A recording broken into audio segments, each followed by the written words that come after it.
जय श्री कृष्ण, राधे राधे। बोलिए सूर्य नारायण भगवान की जय। आप सभी श्रोताओं को मकर संक्रांति की हार्दिक शुभकामनाएं। आप सभी पर भगवान सूर्य देव की कृपा सदा सर्वदा बनी रहे। आज मकर संक्रांति का महापर्व है। मकर संक्रांति के साथ ही खर मास की समाप्ति हो जाती है और इस दिन से सूर्य देव अपने तेज के साथ चलना शुरू करते हैं। आज के दिन सूर्य देवता मकर राशि में प्रवेश करते हैं तथा समस्त शुभ कार्यों की शुरुआत हो जाती है। आज के दिन मकर संक्रांति पर सुनी जाने वाली कथाओं को सुनने से मनुष्य के सभी पाप और संकट कट जाते हैं तथा समस्त मनोकामनाओं की पूर्ति होती है। तो आज मैं आपको सुना रही हूँ मकर संक्रांति पर सुनी जाने वाली सभी दुर्लभ कथाएं। तो इन कथाओं को बड़ी ही श्रद्धा और प्रसन्न चित्तमन से पूरा अवश्य सुनिएगा। पौराणिक कथा के अनुसार राजा सगर ने अश्वमेघ यज्ञ का अनुष्ठान किया और अपने अश्व को विजय के लिए छोड़ दिया। इंद्रदेव ने उस अश्व को छल से कपिल मुनि के आश्रम में बांध दिया। जब कपिल मुनि के आश्रम में राजा सगर के 6000 पुत्र युद्ध के लिए पहुंचे और उनको अपशब्द कहा, तब कपिल मुनि ने श्राप देकर उन सबको भस्म कर दिया।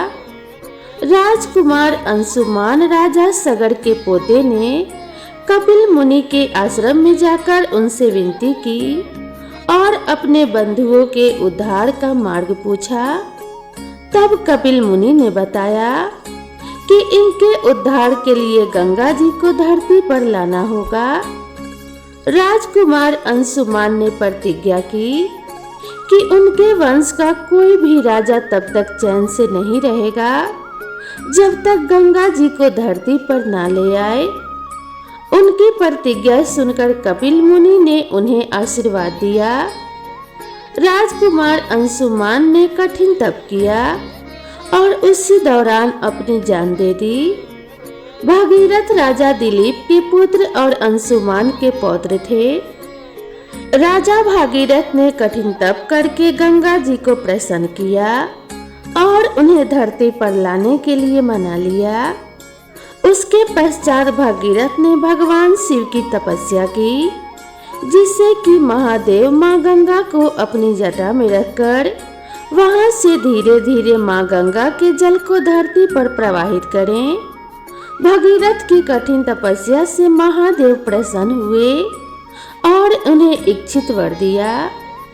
इसके बाद माँ गंगा महादेव की जटा में समाहित होकर धरती के लिए प्रवाहित हुई।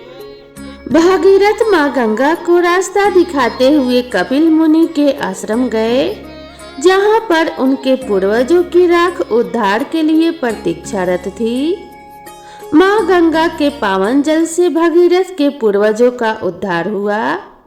उसके बाद माँ गंगा सागर में मिल गई। जिस दिन माँ गंगा कपिल मुनि के आश्रम पहुंची, उस दिन मकर संक्रांति का दिन था।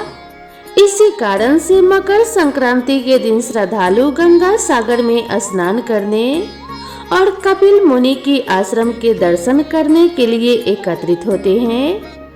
मकर संक्रांति के दिन ही भगवान विष्णु ने असुरों का अंत किया था एवं उन असुरों के सिरों को मंदार पर्वत में दबा दिया था।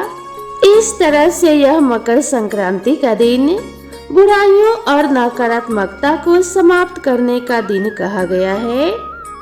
अब आइए मकर संक्रांति के दिन सुनी जाने वाली धर्मराज जी की कथा को सुनते हैं। एक समय की बात है, नैमिषारण्य तीर्थ में सहस्त्रों शौनक आदि ऋषिगण परम श्रद्धा के साथ पुराणों के मर्मज्ञ श्री सूत जी महाराज से कहने लगे कि भगवान, हम सब आपसे धर्मराज जी की कथा, उसका विधान तथा उसका महात्म्य सुनना चाहते हैं, सो कृपा करके यह सुनाइए। सूत जी बोले कि हे ऋषियों, आप लोगों ने मनुष्यों के कल्याण की कामना से यह पूछा है अतः आज मैं आप लोगों को धर्मराज जी की कथा सुनाता हूँ। सारे तीर्थ तथा व्रत करने से तथा नाना प्रकार का दान देने वाला मनुष्य भी जिनकी उपासना के बिना सुख के भागी नहीं हो सकते, इस विषय में एक कथा सुनाता हूँ। आप लोग ध्यान से सुने। पूर्व काल की बात है। राजा बब्रुवाहन महोदयपुर में राज्य करता था। वह बड़ा दयालु, धार्मिक तथा गौ, ब्राह्मण और अतिथियों का पूजक था। उसके राज्य में हरिदास नाम का एक महाविद्वान ब्राह्मण रहता था। उसकी पत्नी भी बड़ी धर्मवती और सुशील थी। उसका नाम गुणवती था। दोनों पति पत्नी भगवान विष्णु जी के सेवक थे। उन्होंने सभी प्रकार के व्रत किए, किंतु धर्मराज नाम से भगवान की कभी सेवा नहीं की। बड़ी श्रद्धा के साथ वे गणेश जी की, चंद्रमा की, हरितालिका व्रत की, एकादशी आदि सभी व्रतों का पालन करते एवं अतिथि सत्कार भी करते थे। इस प्रकार धर्मपरायण ब्राह्मण दंपति वृद्धा अवस्था को प्राप्त हुए।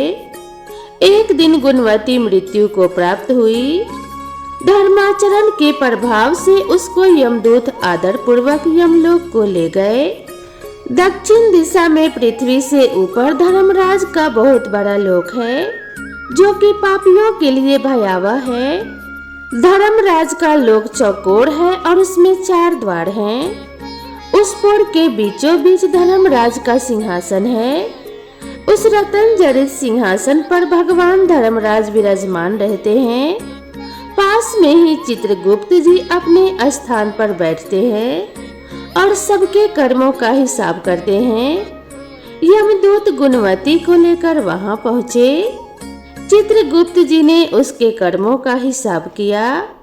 उसके धर्माचरण और पतिव्रत धर्म का लेखा देखकर बहुत प्रसन्न हुए, परंतु कुछ उदासी के साथ उसके कर्मों को धर्मराज को सुनाया। गुणवती के कर्मों को सुनकर धर्मराज जी थोड़े परेशान हो गए। यह देखकर गुणवती ने कहा, प्रभु, मैंने अपनी समझ के अनुसार जीवन में कोई दुष्कर्म नहीं किया है, फिर भी आप अपनी उदासी का कारण बताने की कृपा करें। धर्मराज जी ने कहा कि हे देवी, तुमने व्रत आदि से सभी देवों को संतुष्ट किया है, लेकिन मेरे नाम से कोई भी दान पुण्य नहीं किया है। यह सुनकर गुणवती ने कहा कि हे धर्मराज, मेरा अपराध क्षमा करें।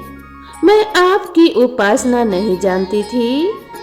अब कृपा करके इसका उपाय बताइए, जिससे मनुष्य आपके कृपा के पात्र बन सके।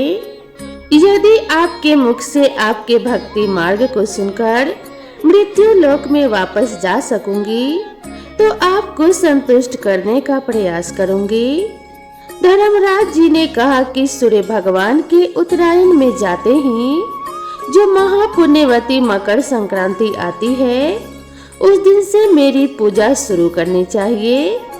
इस प्रकार पूरे वर्ष भर मेरी कथा सुने और पूजा करें। इसमें कभी नागा नहीं हो।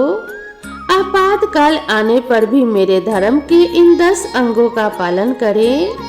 धृति, यथा लाभ, संतोष, क्षमा, यम नियम द्वारा मन को वश में करना, किसी की वस्तु को नहीं चुराना, मन से पर स्त्रियों या पर पुरुषों से बचना, यानी मन शुद्धि और शारीरिक शुद्धि, इंद्रियों को वश में रखना, बुद्धि की पवित्रता यानी मन में बुरे विचार न आने देना, शास्त्र विद्या का स्वाध्याय यानी पूजा पाठ करना तथा कथा श्रवण करना और व्रत रखना, और तदनुसार दान पुण्य करना, सत्य बोलना, सत्यता का व्यवहार करना, क्रोध न करना, यह धर्म के 10 लक्षण है। और जो मेरी कथा को नियम से सुनता या सुनाता रहे, यथाशक्ति दान पुण्य और परोपकार के कार्य करता रहे, वर्ष भर बाद जब मकर संक्रांति आए तो इस व्रत का उद्यापन करते। यथाशक्ति सोने अथवा चांदी की मूर्ति बनाकर ब्राह्मणों के द्वारा विधि विधान से प्राण प्रतिष्ठा कर षोडशोपचार से पूजा एवं हवन करें। मेरे साथ चित्रगुप्त जी की भी पूजा करें। काले तिल के लड्डुओं का भोग लगाएं। ब्राह्मणों को भोजन कराएं। बांस की टोकरी में 5 सेर धान या ज्वार रखकर ब्राह्मणों को दान में दें। स्वर्ग प्राप्ति के लिए स्वर्ण का भी दान करें। इसके अलावा सैया, गद्दा, तकिया, रजाई, कंबल, पादुकाएं, बांस की लकड़ी, लोटा, डोर, 5 वस्त्र, 5 कपड़े भी दान में अवश्य देने चाहिए। यदि सामर्थ्य हो तो मेरे निमित्त श्वेत या लाल और चित्रगुप्त जी के निमित्त काली गाय का दान दें। धर्मराज जी की बातें सुनकर गुणवती ने विनती की और कहा कि हे प्रभु, मुझे फिर से मृत्यु लोक में जाने दे, जिससे मैं आपके व्रत को करूं और इस व्रत का प्रसार भी लोगों के बीच कर सकूं। धर्मराज जी ने इसकी सहमति दे दी। सहमति देते ही गुणवती के शरीर में जान आ गई। उसके पुत्र आदि बड़े प्रसन्न हुए। उसने सभी बातें अपने पति को बताई। मकर संक्रांति आते ही दोनों ब्राह्मण दंपति ने धर्मराज के निमित्त व्रत शुरू किया। 1 वर्ष के बाद इस व्रत का उद्यापन किया। इस व्रत के प्रभाव से उसे स्वर्ग की प्राप्ति हुई। सूत जी ने शौनक आदि ऋषियों से कहा कि हे ऋषियों, जिस घर में स्त्री या पुरुष इस धर्मराज जी की कथा को श्रद्धा पूर्वक प्रतिदिन पढ़ते या सुनते हैं, वे सभी प्रकार के दुखों से मुक्त हो जाते हैं। इसमें कोई भी संशय की बात नहीं है। धर्मराज जी की कथा सुनने वाले को यमलोक के मार्ग में भी कोई कष्ट नहीं होता। उन्हें शीघ्र ही स्वर्ग की प्राप्ति तथा मोक्ष प्राप्त होता है। तो बोलिए श्री धर्मराज जी की जय। अब आइए श्रवण करते हैं मकर संक्रांति पर सुनी जाने वाली दूसरी कथाएं, जिन्हें सुनने से महापुण्य की प्राप्ति होती है। एक गांव में एक बुढ़िया माई थी। वह व्रत नियम बहुत रखती थी। एक दिन भगवान के घर से यमदूत लेने आए। बुढ़िया माई यमदूत के साथ चली गई।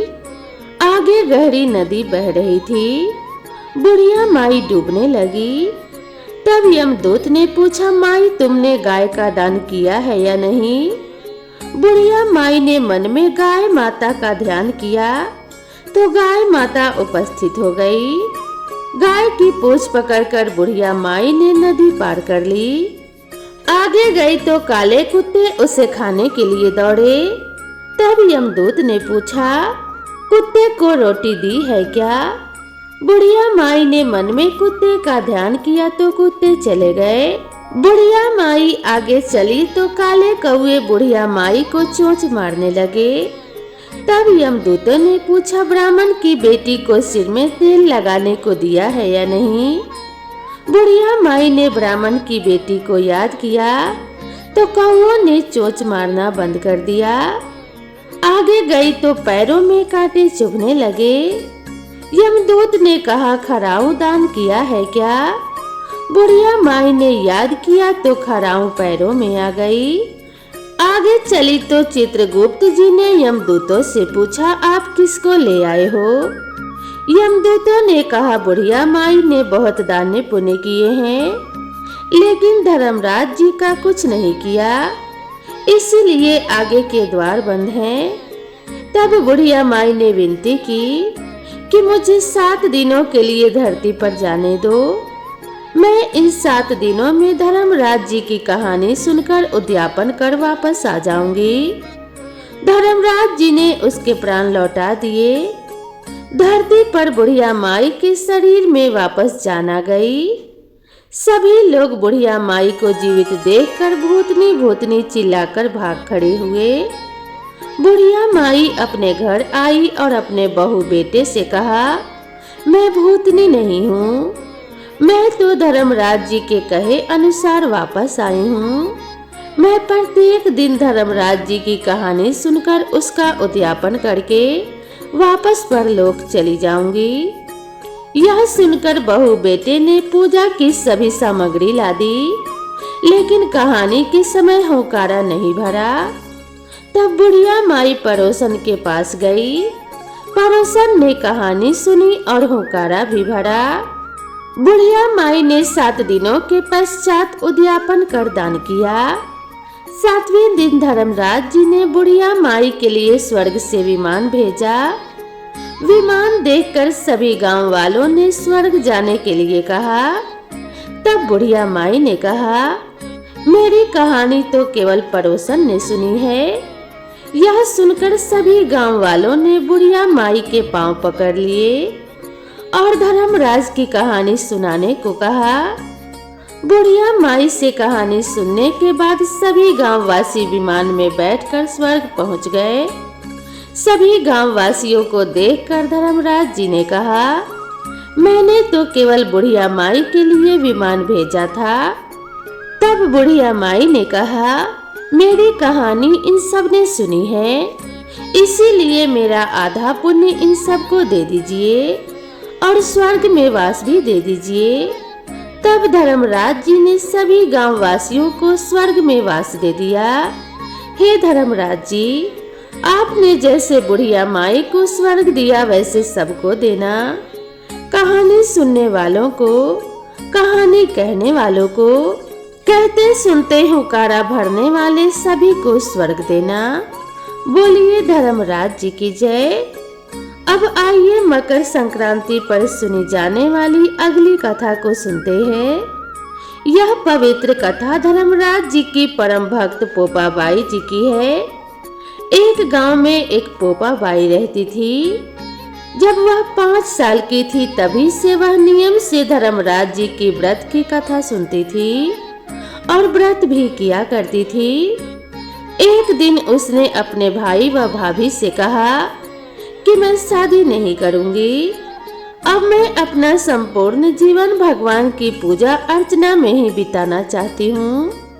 इसीलिए मेरी झोपड़ी गांव के बाहर बनवा दो और गांव में सबको कह दो कि वह अपनी गाय व बछड़ों को मेरे यहाँ ही घास फूस चरने को भेज दे और जिसकी भी इच्छा हो, श्रद्धा हो, मुझे खाना भिजवा दो।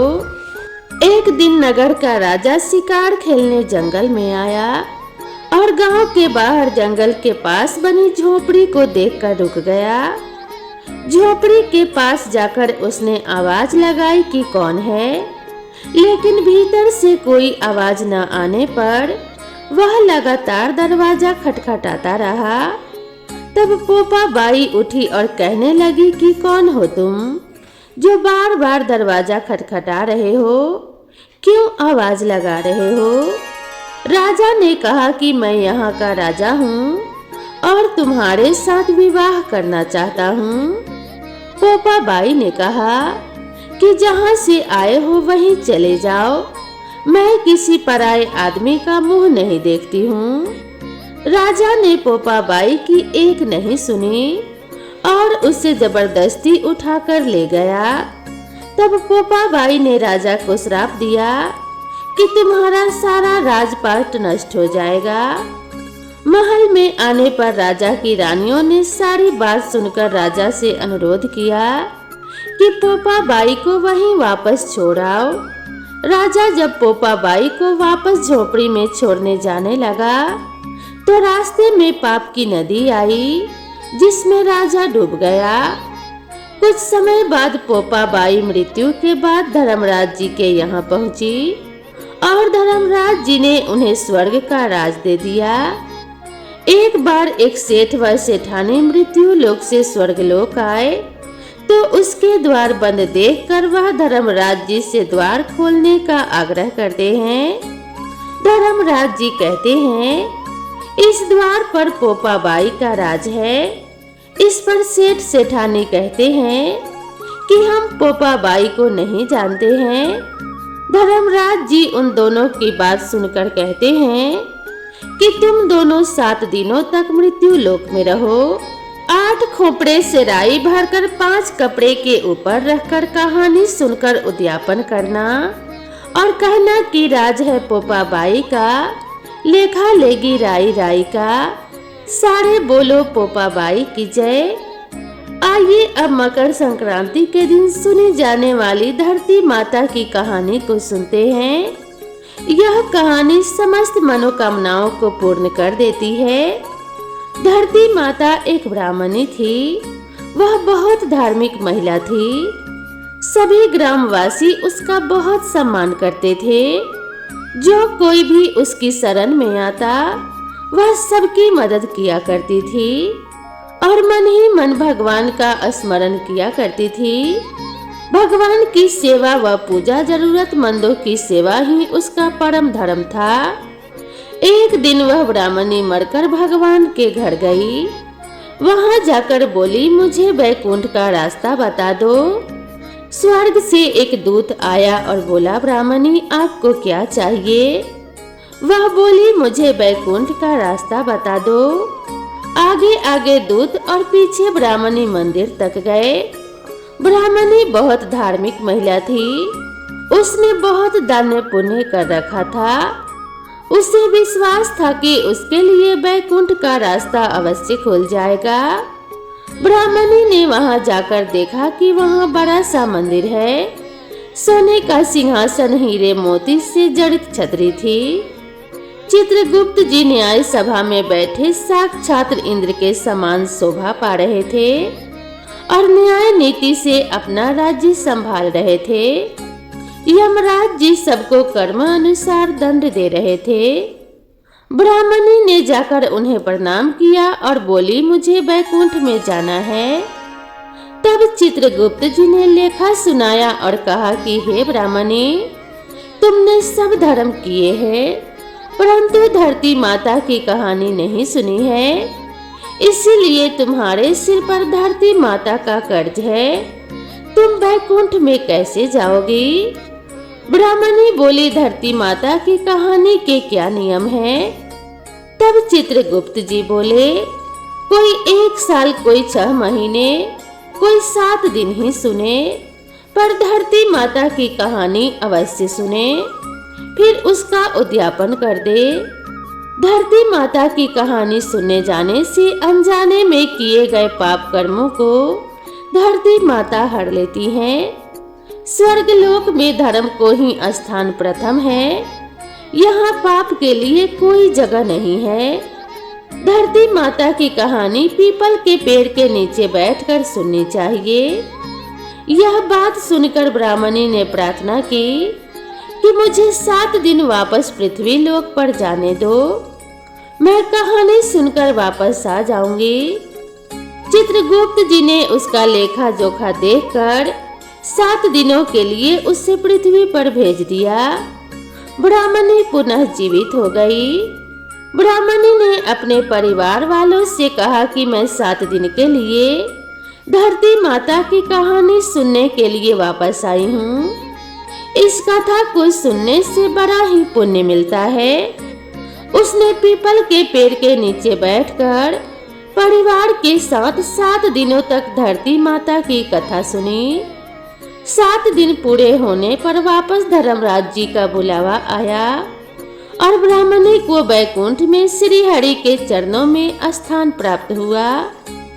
जो कोई भी प्राणी धरती माता की कहानी सुनता है, मृत्यु के समय सभी पाप कर्म धरती माता हर लेती हैं और उस प्राणी को बैकुंठ में स्थान प्राप्त होता है। तो प्रेम से बोलिए धरती माता की जय। अब मैं आपको जो कथा सुना रही हूँ, उस कथा को मकर संक्रांति के दिन सुनने से शनि दोष दूर होता है। तो आप लोग बड़ी ही श्रद्धा से इस कथा को सुनिएगा।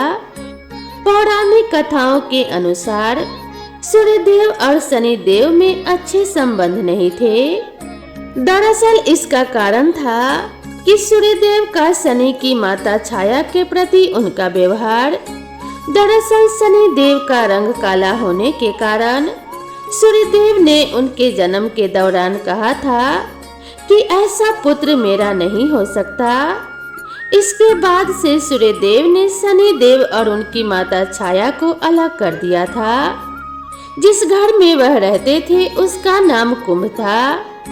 सूर्यदेव के ऐसे व्यवहार से क्रोधित होकर छाया ने उन्हें श्राप दे दिया था माता छाया ने सूर्यदेव को कुष्ठ रोग का श्राप दिया था, जिससे क्रोधित होकर सूर्यदेव ने छाया और शनिदेव का घर जलाकर राख कर दिया था।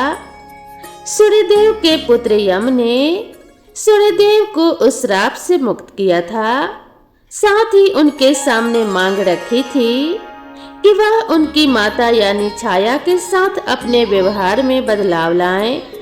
इसके बाद सूर्यदेव छाया और शनिदेव जी से मिलने के लिए उनके घर पहुंचे थे।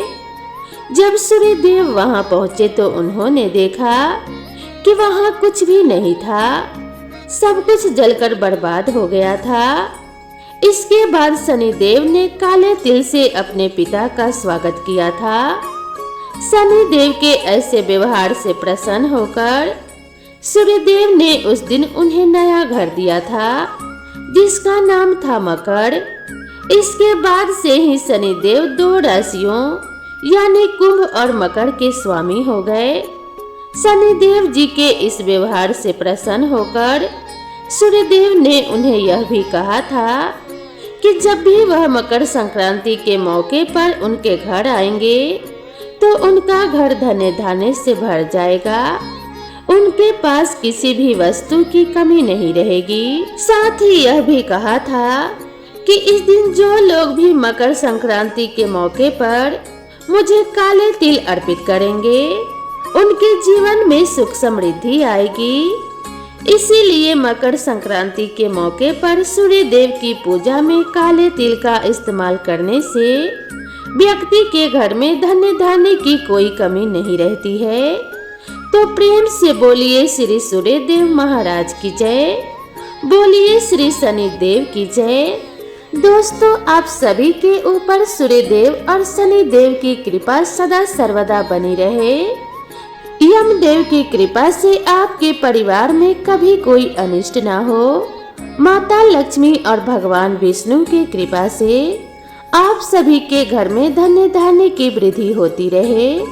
इसी कामना के साथ आप सभी से विदा लेते हैं। आप सभी को मकर संक्रांति की पुनः ढेर सारी शुभकामनाएं। तो मिलते हैं इसी तरह की नई कथा और नई कहानी के साथ। तब तक के लिए राधे राधे।